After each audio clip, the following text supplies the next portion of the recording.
বাউল রশিদ সরকারের একটা গান আছে যে আসবে দিন আখেরি, হবে আলেম বাড়ি বাড়ি, ইমামের দাওয়াত দিবে নিজেরই থাকবে না, ঘন ঘন মসজিদ হবে কিয়ামতের নিশানা। আসলে বাউল রশিদ সরকারের যে কথাগুলা বইলা গেছে গানের মাধ্যমে, সবগুলা কথাই কিন্তু সত্য এবং এখন চলে। এখনকার যুগে জামানায় যেসব নিয়ম কারণ এই বাউল রশিদ সরকারের গানের মাধ্যমে সবই আমরা দেখতে পাইতেছি। তো বাউল রশিদ সরকারের গান আমি শুই না, বাউল রশিদ সরকারের ভক্ত হয়েছি শিল্পী হুমায়ুন।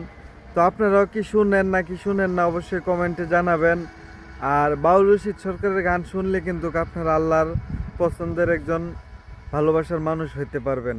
এরকম গান আর এরকম কথাবার্তা বলছে বাউল রশিদ সরকার গানের মাধ্যমে, সে আজকে দুনিয়াত নাই।